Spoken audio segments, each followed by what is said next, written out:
Good morning and welcome to the Public Affairs Roundtable, hosted each month by the Williamson County Chamber of Commerce. I'm Dave Crouch, and we have with us this morning our legislative delegation from Williamson County.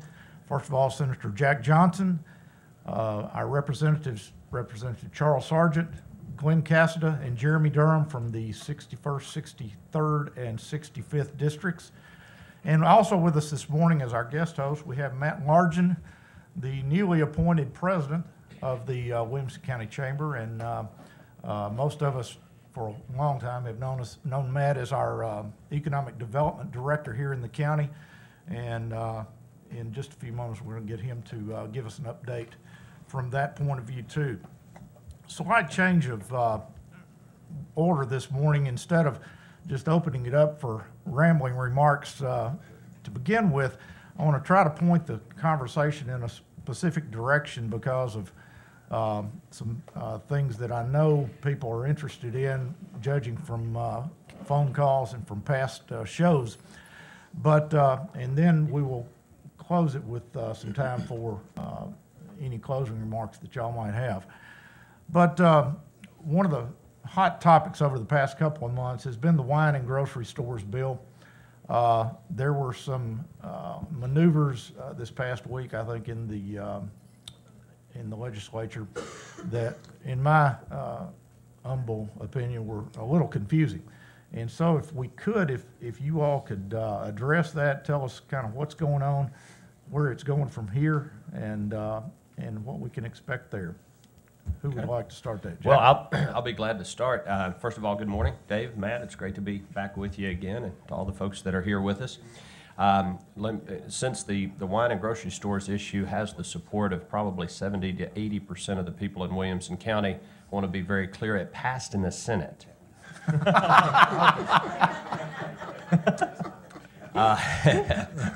And in fact, it was, I'm vice chairman of the State and Local Government Committee, which heard the bill, and it did pass on a 5-4 vote.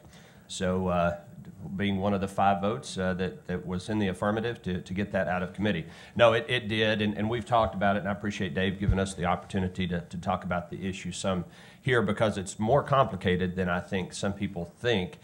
Just on its face value about just why can't we just have wine and grocery stores. But yeah, I'll let my House folks explain why they decided to kill it over on the House side. Right. I'm kidding, of course, because all 3 of these gentlemen do support the issue as well. But it did pass in the Senate on a 5-4 vote, and I'll yield to the House members. Go ahead if you want to, but I'll take the mantle up. Well, in the House, it went through the subcommittee. It was a tied vote in the subcommittee. Speaker Harwell came in and broke the tied vote and made it 5-4 to get the bill out of subcommittee into full committee. There was a member on the committee said he would vote to get it out of subcommittee, and he happened to be the chairman of the next full committee. And Speaker Harwell at that time went in also because thought it was going to be a close vote and probably have to break a tie vote. And she came in, and the vote went 8-7 against coming out. But so everyone says it's a dead bill. The bill may come back up this coming week. Anybody on the opposing side, so any of the 8 no votes, can bring that bill back up for reconsideration in the committee, and there is talk at the present time that it will come back up for a revote, reconsideration, and they may have the votes at that time. The speaker, all of us sitting, I'll speak for myself, but all of us sitting here at this table is fully supportive. Like the senator said, probably 70 to 80%. I'm probably saying it's probably 80 to 85% would like the wines in the grocery store, and I'm voting for it. It has my full support, and so I think it will come back up this week. I don't know if it's really what we consider a dead issue. I think it will come back up, and we'll see if we get it out of committee. Once it gets out of that committee, I think from there, it sails through as far as that's concerned. So that's where it stands, and that's what they're looking at, bringing it up again this week. You know, there's a saying that politics is kind of like making sausage. You don't particularly want to see the process, but it tastes good when it is made. And this is an example of that. Speaker goes into the committee, thinks she has the vote. She had a commitment from a Democrat, had a commitment from the chairman of the committee. They just both, one didn't show up and the other decided that he had changed his mind. And to a point, I think there's some unclear things about this issue. There is a lot of legislators who I strongly agree. As you know, I wrote a guest editorial in the Tennessean claiming why we needed to have wine and grocery. But there are a lot of legislators that look at this as expansion of alcohol sales, which in turn has its negative effects. Now, I disagree with that logic, but that's their logic, and that's what they think. They're not bought and sold by the liquor lobby. They have beliefs, and they act upon those beliefs, and you've got to respect it, though I disagree. I saw the speaker the day after that vote, and I said, well, Beth, have you thrown, and I mentioned his name, into the lake yet? She goes, Glenn, I can't even talk about that. Just don't kid me about that right now. So she is extremely upset about this. But it does, as Charles mentioned, things that seem dead have a way of resurrecting. And maybe you'll see that again this week. We'll see. Jeremy? There were just a lot of lessons for freshmen to learn through that whole process. I saw it on the subcommittee, then I saw it on the House full committee. I mean, I know that at one time during that whole discussion, the sponsor wanted to roll the bill, and the people who were looking at the cameras wanted to push it on through. So there's definitely a lesson to be learned that everyone who supports a piece of legislation must be on the same page. And I'm not going to speculate as to what reason that one person changed their vote. I know there's definitely evidence suggesting he wasn't completely happy with what was going on. And that's just a lesson that some of these ongoing little disagreements can kill good legislation. So there were really just lessons to be learned. And I sat back and cast my yes vote, but I was watching, and there was a lot of lessons to be learned that day and the week before. Thank you, gentlemen. If there are any questions from the audience about the subject, I'd welcome you to step to the mic and address our representatives right now. On kind of a personal note, I think I noticed that Speaker Harwell. Your daddy yourself. She was a classmate of mine at Lipscomb, and she was Beth Haltman at the time. Right. And I saw that over the weekend, and it stuck in my mind like Brad and Matt's names stick in my mind sometimes. But I noticed her mother, I believe, passed away this past week. And I'm trying to ask this in a way. Was she kind of double-crossed while she was tending to her family business, or was that a factor? No, it was not. What happened, the vote had already been taken, and right after that, she found out her mother passed away. That was on Wednesday. And she left Wednesday night to fly up to Pennsylvania. That's where she's from. And she's back in town. Okay. At the time. Well, no, she was in town when it actually happened, and like Glenn said, she was not a happy camper. Because I talked to her right after that, and she normally is very composed and does not lose her composure at all, and she just did not want to speak. Right. Because she knew. She was not upset about that. She was not happy at all. Right. Well, Dave, I could comment on that as well. The member that changed his vote, voted one way in subcommittee and then voted against the bill in full committee. I called him later that day and I asked him what happened, because I knew this was no small thing. And he's honestly, I think he was contrite when he said, Glenn, I was there and I started hearing the arguments on the other side, and I just changed my mind. And I reminded him, you can't change your mind once you make your mind up. But with that said, I think he was genuine in his thought process. Right. He just made a mistake. Right. Well, that, from what I hear, happens, and but not often. And so we appreciate the color on that issue and how that is working. So is it not dead? You think it's going to come back up? Chances 50-50?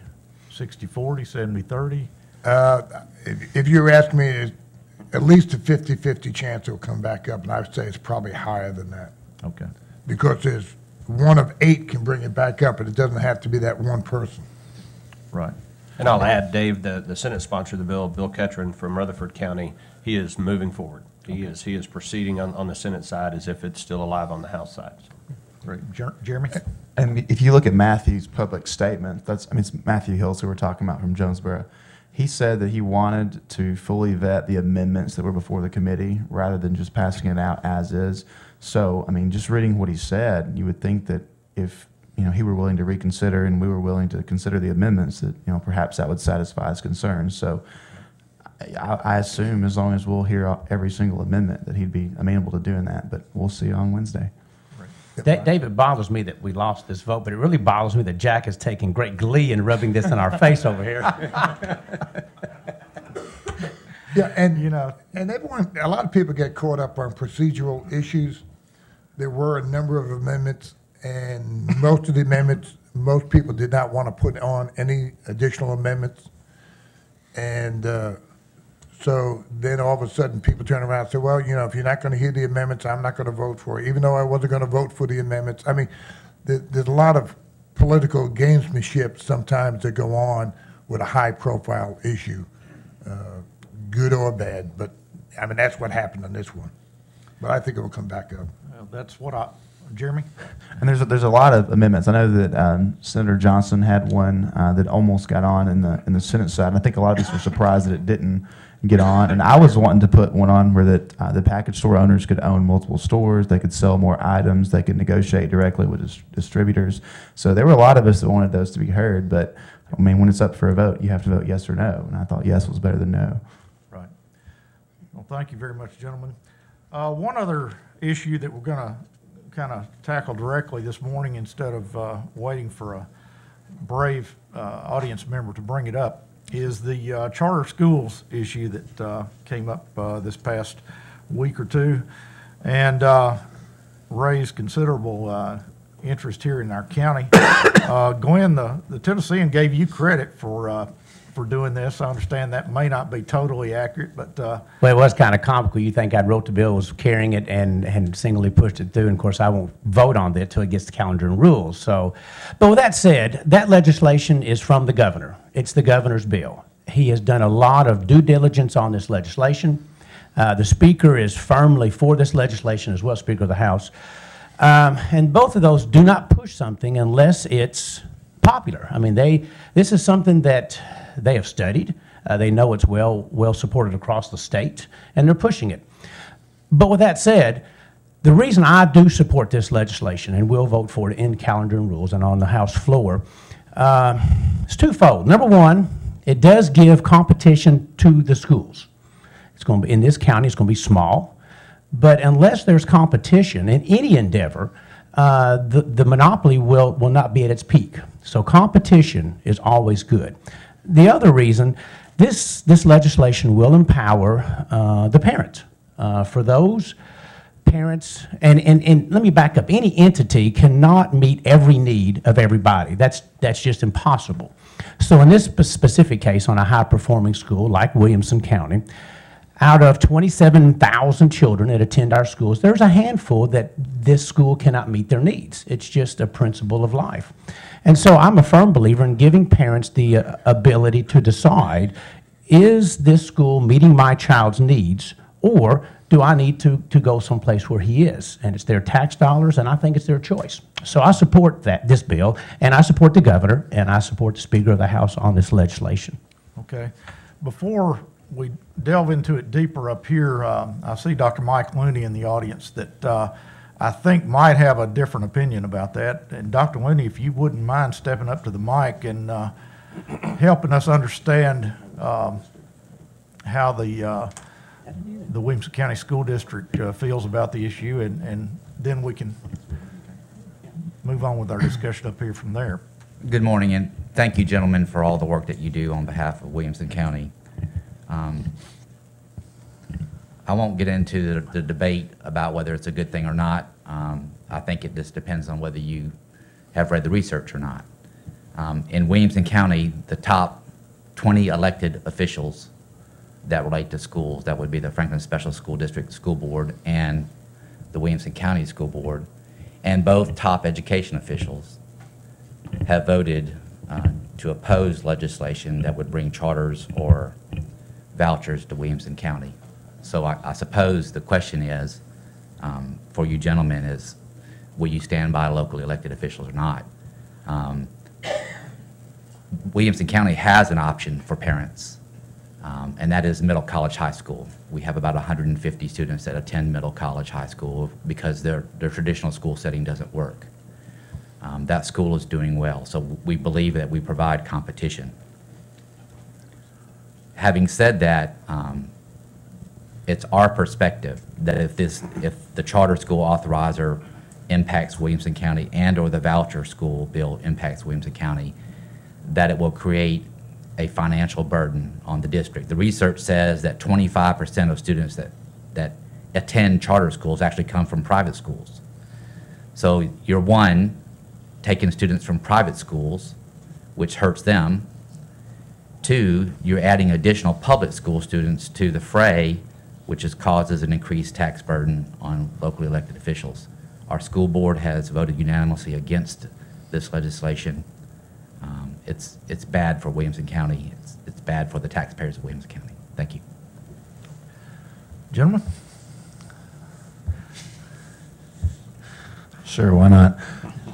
It's just, it's important to realize that, I mean, I still haven't made up my mind. I want to see exactly what bill comes out of committee on each side. It's important to remember, though, that, you know, at least philosophically, in my opinion, parents have the ultimate right to educate their children. They're the ones paying tax dollars, not the school district. And I understand, you know, where you're coming from, but it's very important to remember that the people who voted unanimously are representatives of public schools. There is no private school board election. There is no charter school board election. They would be basically voting to decrease their own budget if they didn't vote the way that you said. I understand what you're saying. We have great public schools in Williamson County. We have to protect those. I think we're all mindful of that. That's one reason I haven't come out and said either way what I want to do. But just remember, at least philosophically with me, parents should have the ultimate say in how to educate their children, not the government. The one thing I want to make clear, that charter schools are public schools. We think charter schools are private schools. They're really a form of public schools. They're set up by the state. As far as that's concerned, the state can pull that charter at any given time. They probably have more authority on a charter school than they do on a regular school system. So we have to be careful when we look. Charter is not private. And there's several bills out there. Some people just have a charter bill, a universal charter bill. Then there's some voucher bills and some other charter bills out there. The governor has one on vouchers, wants to bring it up to maybe up to 5,000 students in the low-performing school districts, not a universal private school bill. And there's a couple of representatives and senators that have one that want to make it throughout the state. So when we're looking at these bills, we have to make sure we're looking at what bill we're talking about, because you can get it very easily confused. It's almost like on the liquor bill, putting 12 amendments on it, and the time you get done with the bill, it's not what you think it is. So you have to be very careful on that. I am very concerned with the loss of income for Williamson County schools. I watched the amount of money, and I know there's an application at the present time for a charter school here. It's going to be a loss of about $250,000 to Williamson County schools. I think we have to start looking at that very closely when we start depleting money out of our public school systems. I do agree throughout the state, if you take Memphis, inner city, Nashville, and school districts throughout the state, we're going to have to do something, because what we've been doing for the last 40 years has been not produced the students out of these areas. So, you know, if you're going to say, well, you'd like to specialize and just put it in the poor schools or the low-performing school districts, you know, we have to do something with those children. We cannot continually have 20 or 30% of these children just dropping out of school. We're not, you know, we're not servicing those children to the degree we need, and we have to find out what works. And like here in Williamson County, Dr. Looney said that we have the middle college school. That school's been around for 20 years. This was for children to go in high schools that would not, maybe you could say, conform to society, to conform to a structured classwork. We used to have it in Davidson County. It was over at White Bridge Road at the college over there. Williamson County decided to build their own campus here. These children, probably about 120 to 140 children in there, most likely 10 years ago, I would say 2/3 of those would have failed. Today, 80 to 90% of those students are passing. So there are ways to look at how we're going to teach our children and to make sure they become successful. So I think there's a lot of options on the table, as far as that's concerned.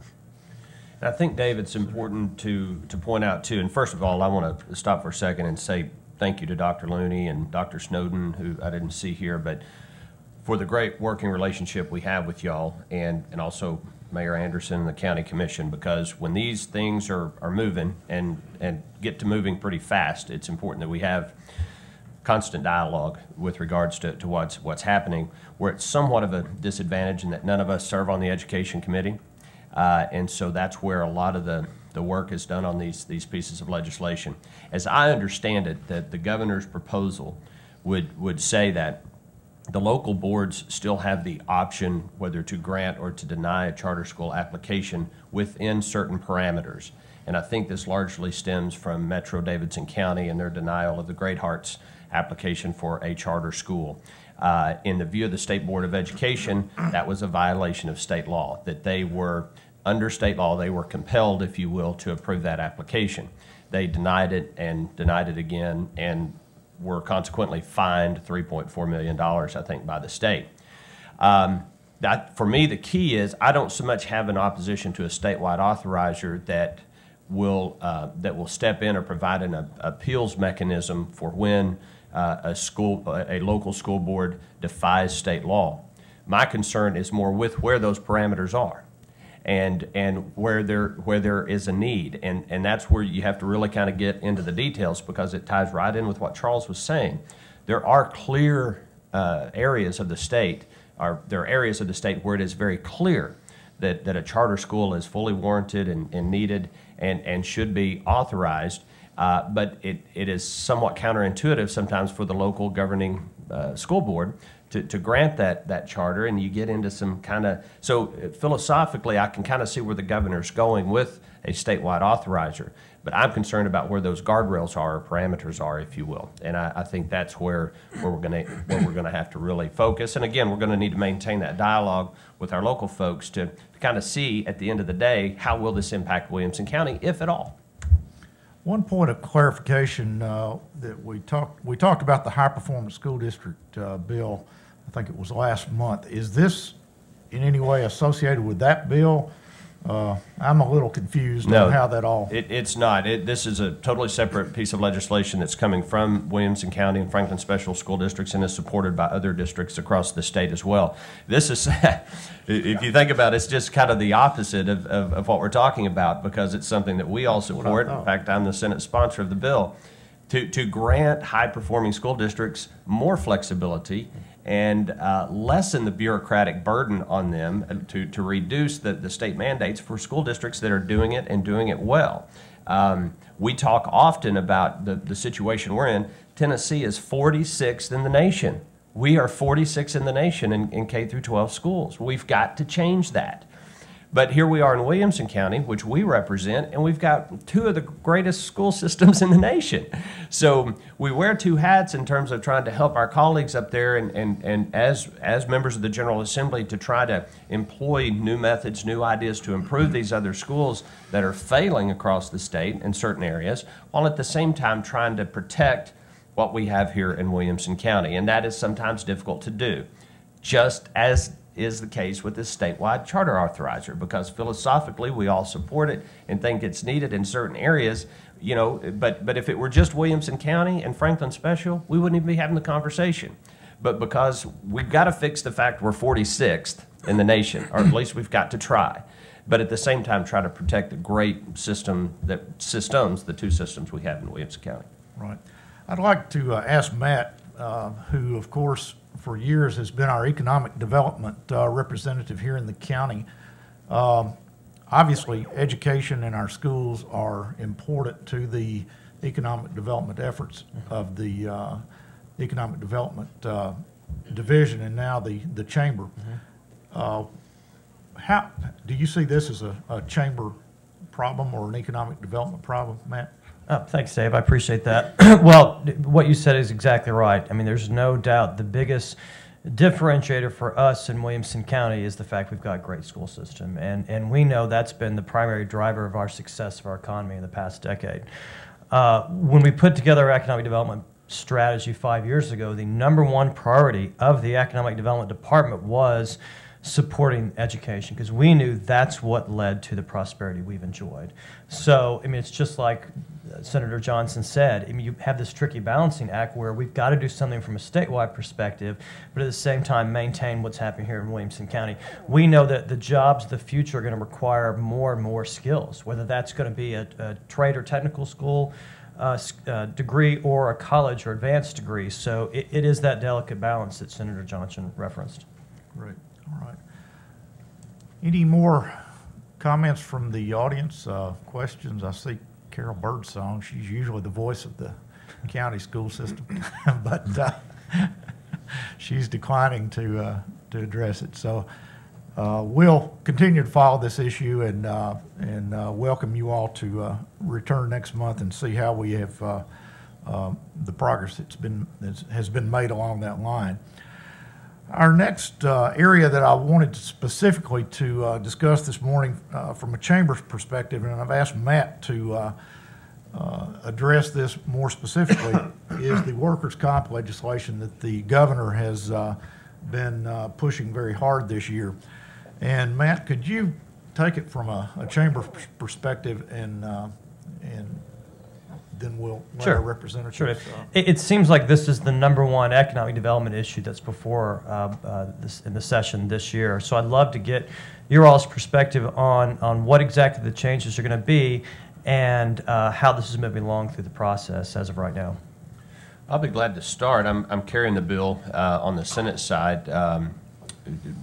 Great thing about this show, Dave, is we can sometimes get into the weeds a little bit more than we can in a traditional media soundbite. But all the governor's legislation bills are sponsored by the majority leaders in the House and the Senate. On the Senate side, the Republican leader is Mark Norris, and on the House side, it's Gerald McCormick.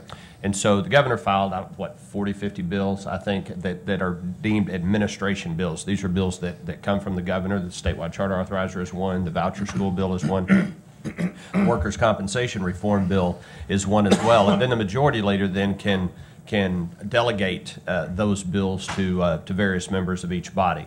And on the Senate side, he's asked me to do so, and I'm grateful because it's an important bill.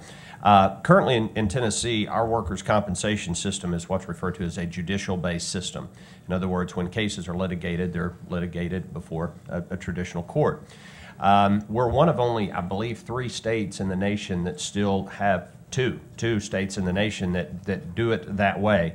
Others are doing what the governor has proposed, which is to do it through a dedicated commission that is housed within the Department of Labor and Workforce Development.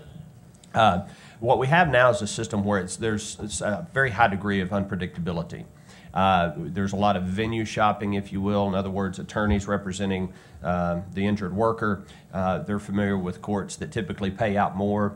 The attorneys representing the insurance companies or the employer, they know the ones that are a little more conservative. And so anytime there's a claim, there's a race to the courthouse, as they call it. And because whoever files it first, that becomes the court of jurisdiction. That's not a good way to run a workers' compensation system. And for employers and employees, there needs to be a higher degree of predictability. And so what the governor's proposed is to create this commission that will be made up with judges that will hear these cases. They can be appealed. There will be an appellate court within the commission, and then they can ultimately be appealed all the way to the Supreme Court if necessary. And changing some of the factors that are used to compensate or to compute maximum medical impairment, and I can't remember all the acronyms that are involved in it. But bottom line, I can honestly say that I don't view it as something that's favorable towards the employee or the employer. I think it will be a fair system that will save employers money and create more predictability. There are literally cases, workers' compensation cases, that have drug out for 3-4 years. And that's just not a healthy way that's not good for the employer, it's not good for the employee. An injured worker should, number one, get healed and get back to work when possible. If that can't be done, then they need to be compensated and get on about their lives and let the employer do the same. So very excited about it, and it's a huge economic thing, because one of the things that businesses will look at when they're looking at Tennessee, this is one of those. They also look at obviously our tax structure and our geographic location, and Tennessee ranks so well. They look at our education system, and so we don't rate very well as a state with regards to workers' compensation premiums. I think we're 26th or 27th in the nation. We need to improve that, and this bill, I think, will help us get there. Mr. Sergeant. Kevin Brooks has carried it in the House. He's out of Bradley County. Been studying the bill, because he and I have gone back and forth on different questions, and it's a very important piece of legislation. I believe this will come out of the House with few amendments on it or anything of that nature. Everything's being worked out now, and it's going to be the best system we could go to as far as that. Employers will be able to get their money and not wait 6 months, a year. They'll know what they're getting, and they start getting their payments right away. So a lot of times lawsuits are filed because the employee is out of work, injured, has no money coming in. He has no choice sometimes. So this will give payments up front, and consistent payments up front right away, and then they can work everything out. So yeah, this is one of the better bills that we're going to pass this year. I sat on 3 committees that I will hear this bill 3 times before it's all said and done. The first committee, it went through, it fell along party lines, which I hate that, because this is a bill not only good for business in Tennessee, it's good for the employee in Tennessee. But the trial lawyers and labor are fighting this vehemently. I mean, they make rhetorical claims like this hurts the working man, which I hate that term, working man. I work for a company, I'm an employee, I'm not a worker bee. But I'm getting off on the weeds on that. What you're hearing, you'll hear labor, especially unions, claim that it will hurt. And I contend, and my argument in committee was, this bill keeps jobs in Tennessee, it allows employers to expand, and it attracts industry. So we could be a state where we lose a Goodyear because of high workman's comp rates, which has already happened. We could lose a Nissan, we could lose a Bridgestone, and on and on and on. So all of a sudden, there's no jobs for those that are qualified to work hourly. And this legislation not only preserves what's here, it will attract industry, attract more jobs, and create economic freedom for the state of Tennessee and for those that live here. So that's my argument for the bill, but you'll be seeing in the paper just outlandish statements that we're trying to hurt the working man. Not true, Dave. Okay. Mr. Durham? I think the legislation is definitely better than what we have now, and it will pass. It has a lot of support. We had problems, like Senator Johnson said, with predictability, which businesses absolutely need, and we're serious about being a pro-business state, so we're addressing that. Venue shopping was an issue. I know that when I was campaigning, a lot of people didn't like that. Like a small business could not appeal in a timely manner, like Charles said. So it addressed it. I don't think it's a perfect system. I actually like that it went to the court system. However, I do think it'll be a lot better than it was before, and that's why I'll support it. One last thing, Dave, on this that folks should know is we've been talking about this for, I guess, ever since I've been in the Senate for many years and we've made subtle tweaks around the edges to the system. And there had been conversations about doing this, and we actually had bills filed last year. The governor asked us not to do anything last year and literally spent the last year with a task force going out meeting with stakeholders all across the state. And that includes attorneys, people in the legal community, the businesses, small businesses, large businesses, employee advocates, and so forth. And really analyze this thing from top to the bottom. So the governor showed a lot of leadership, and I think it's one of the reasons, and sure there will be detractors on the bill, but it's one of the reasons why the bill is moving as quickly as it is, because there was so much work put into it over the last year. On the proposed commission that the governor is proposing here, now, the members of that commission, will they be appointed by the governor? How will they be selected? What kind of rotation? Is it going to be a commission that will reflect the views of the governor? If we elect a Democratic governor, is that going to change from administration to administration? As drafted now, the first level of judges that will first hear the cases will be appointed by the commissioner of the Department of Labor and Workforce Development. Now, that person serves at the pleasure of the governor, obviously, so there is some influence there. The appellate level judges, the next round, those judges will be appointed by the governor and can be removed for cause, and there's very specific language in there. They have to have a certain amount of experience within workers' compensation. They have to be obviously a practicing attorney and have to have practice, I think, for 5 years at the first level, 7 years at the second level. So there's some fairly strict criteria in there in terms of who will serve as judge. Now, the answer to your question is yes, though, those people, but they serve 6-year terms. And then there's a term limit of, I believe, 3 years in the bill. And so, but they can be reappointed. But the governor will have a tremendous amount of influence over who those people are. But that can be said in any number of areas. I mean, the governor appoints our judges, Supreme Court judges, after they go through the nominating commission. So. Right. This commission also will represent the broad base of industry in Tennessee. It'll include voices from labor and business community and academia, and so it'll be a broad-based commission. It won't be just from NFIB. Great. Well, again, this format has allowed us to get in a little deeper than what you are normally able to wean from the newspapers and so forth, the media reports, and we very much appreciate that. At this time, if there are any members of the audience that have anything specific that they would like to address, you're welcome to come to the mic and introduce yourself and ask your question. We would be happy to entertain those questions right now. Hi, I'm Julie West, and I'm here because I am deeply concerned about some of the content of the textbooks currently being used in Williamson County and some of the others that are on the way. Just going through just one of my son's textbook, and it's certainly not the only one with issues. On page 68, the students were told, under capitalism, workers do not have enough food because they do not control the production and distribution of food and are not paid sufficient wages to purchase it. On page 75, after a glowing review of China's one-child policy, it says, after a quarter century of intensive education programs and coercion, Chinese families have accepted the benefits of family planning.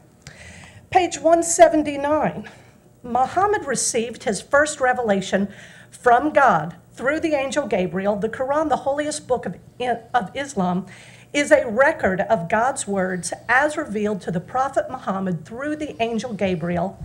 As he began to preach the truth that God had revealed to him, Muhammad suffered tremendous persecution, and in 622 he was commanded by God to emigrate.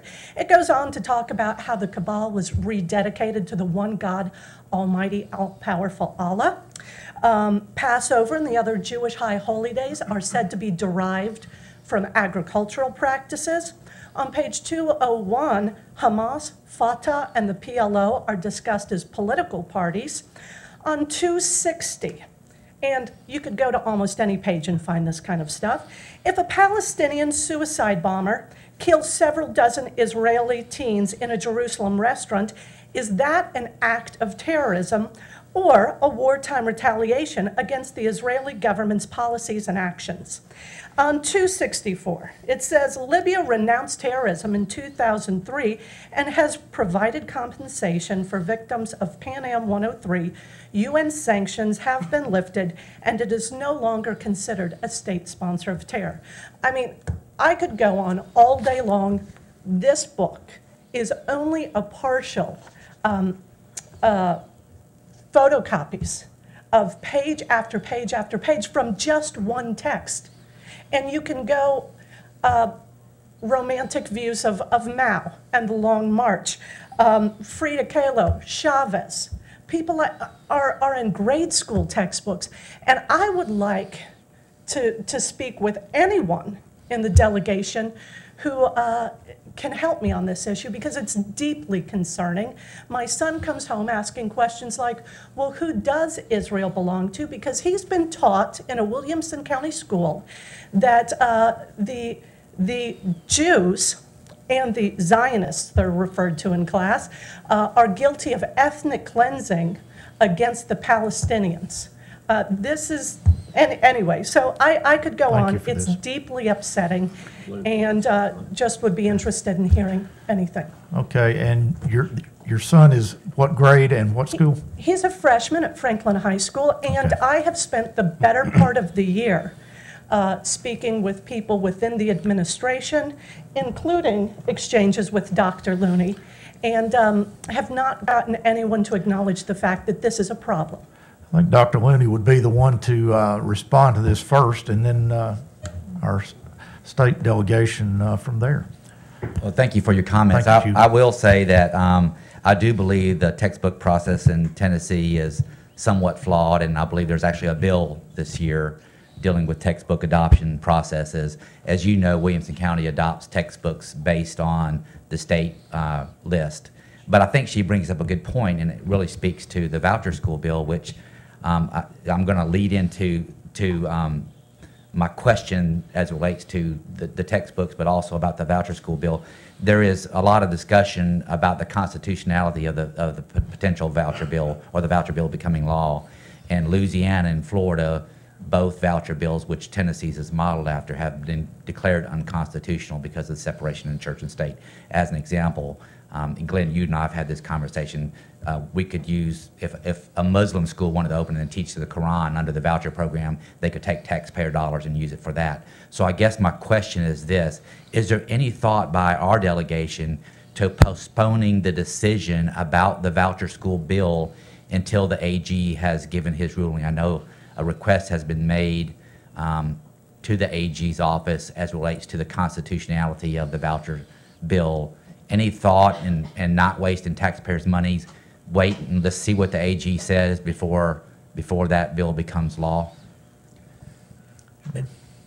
I don't know. We've got two totally different subjects here. Julie came to my office the other, and I apologize. I was between meetings and I didn't have time to talk to you in depth, and I apologize.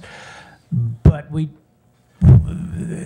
this is a very reasonable, maybe why we need a choice for parents. If you've gone to the administration, yes, they're teaching something that as a taxpayer of this county, I find offensive, that belittles American and it upholds these other values. So, number one, yes, Julie, we need to get with you to correct the way we pick textbooks in the state.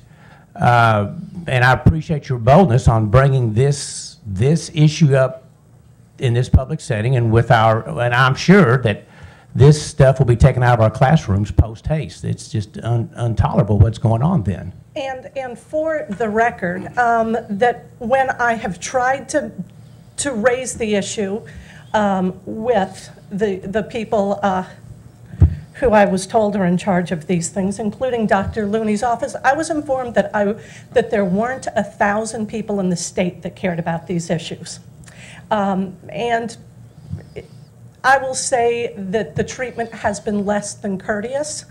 So after, again, spending the better part of the year trying to get this addressed with Dr. Looney and Dr. Gaddis and others, I'm having to go up the chain. And really, it has, my child is being taught Islam in Williamson County Public Schools.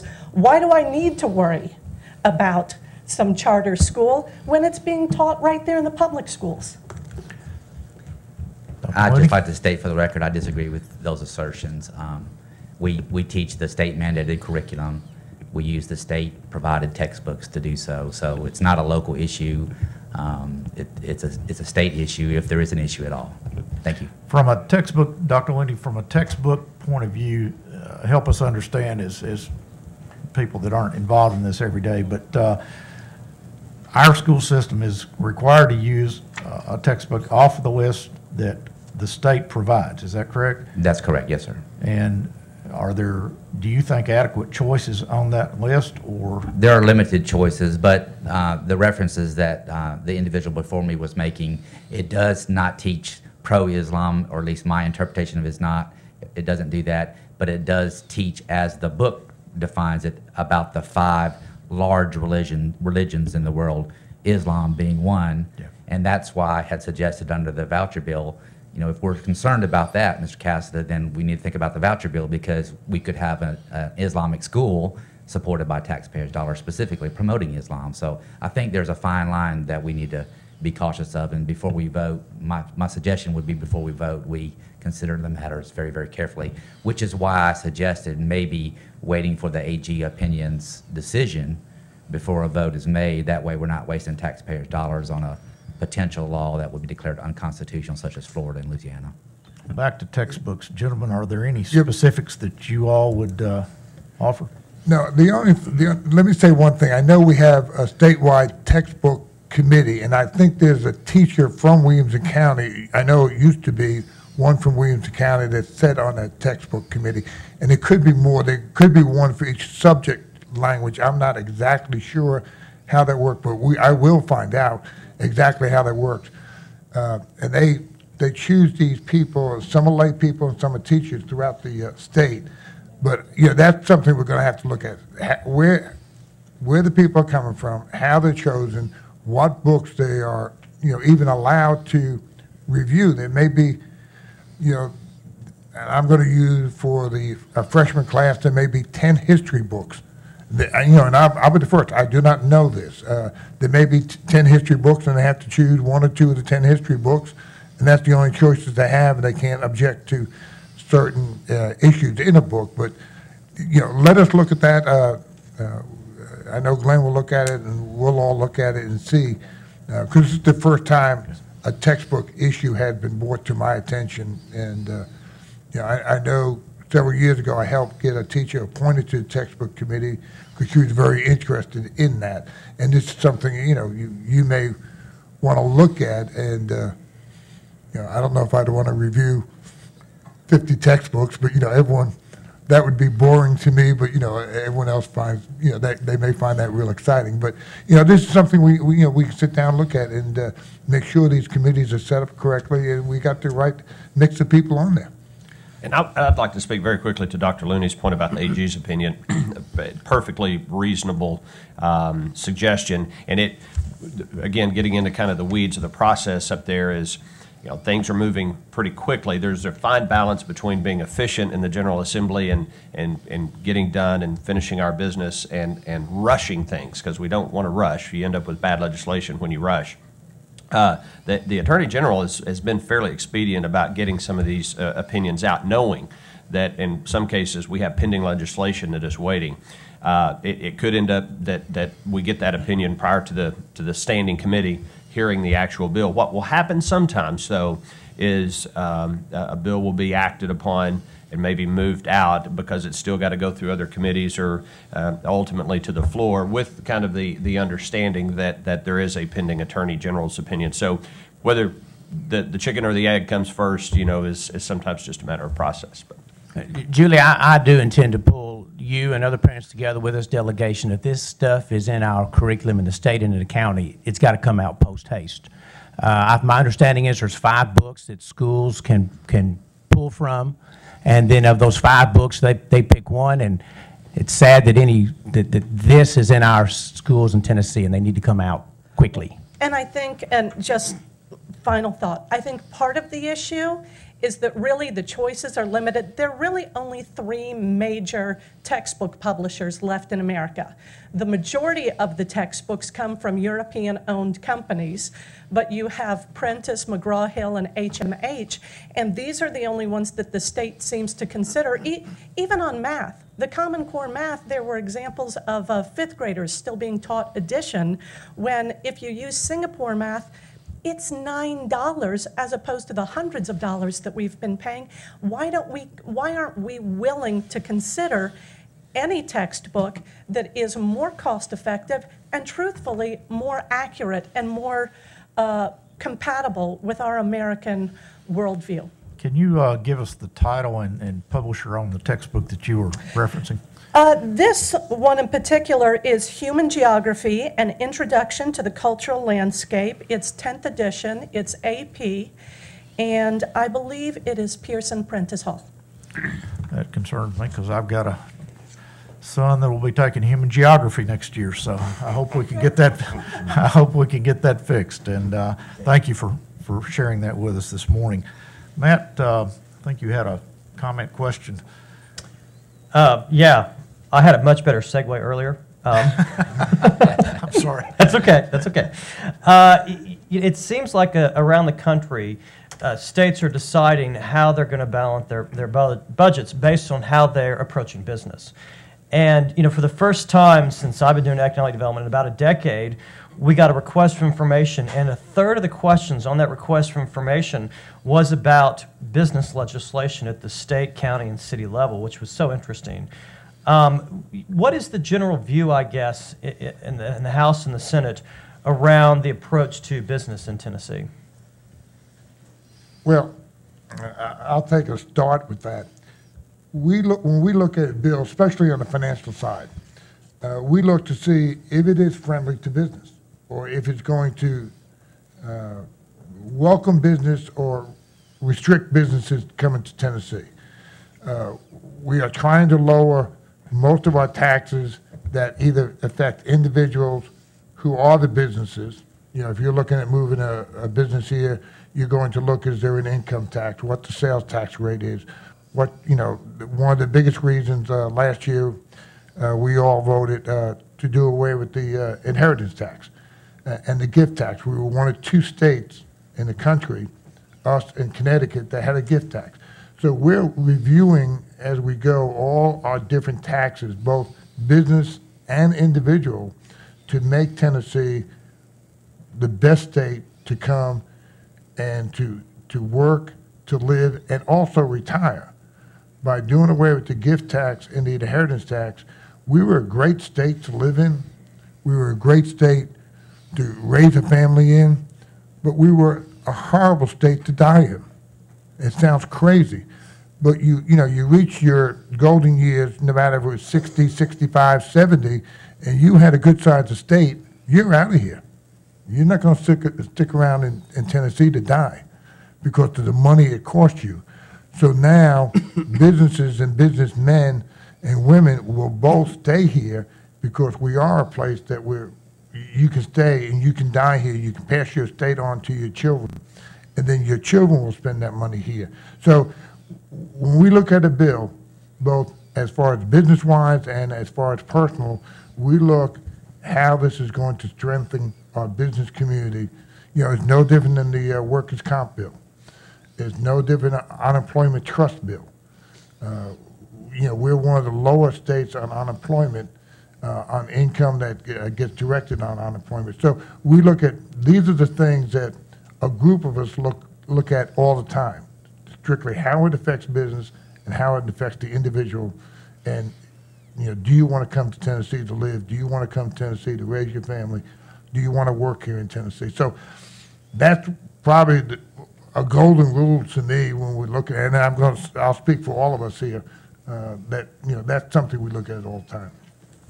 I would say, Dave, in 4 years, there's a paradigm change in Tennessee. But when the other party was in control, you predominantly had individuals who were not pro-business in charge of finance and commerce. And With the Republican takeover 4 years ago, you have individuals that believe strongly that government should not be the protector of our rights and freedoms, but that bringing opportunity to the state through making us a business-friendly state, more jobs come.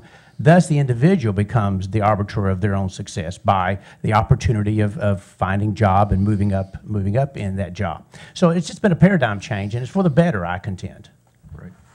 Jeremy? Going on what Charles was saying, as far as retirees, those are the people you want in your state anyway because they have disposable income and we don't have to pay to educate their children because they're typically already educated.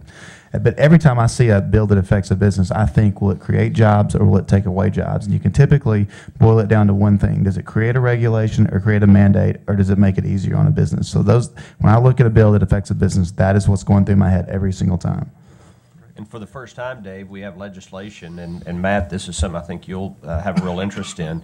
You know, anytime a bill is filed in the General Assembly, the Fiscal Review Committee puts what's referred to as a fiscal note, or they do a fiscal review of the bill. And that is to say, will this legislation cost state or local governments any money?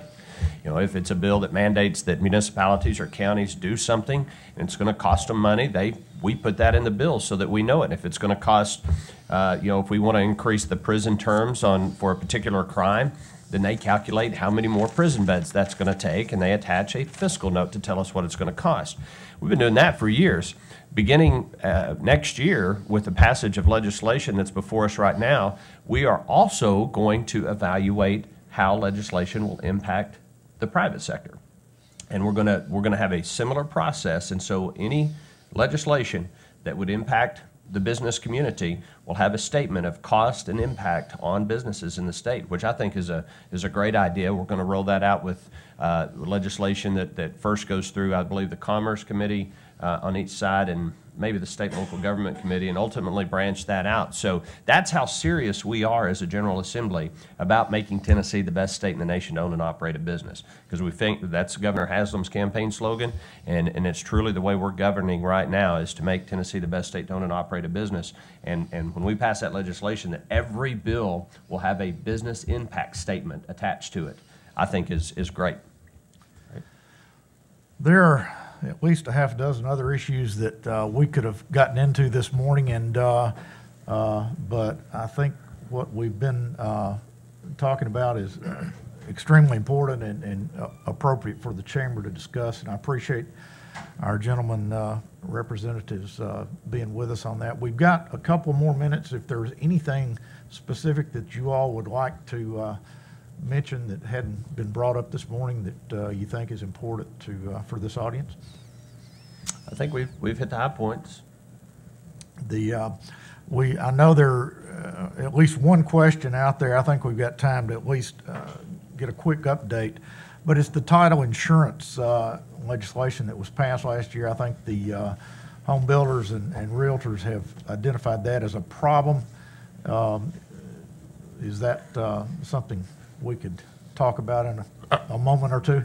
I'll do it in a 60-second timeline. I carried the bill last year. Be the first one to admit. Everyone was in agreement on the bill. Real estate people, title people, everyone was in agreement.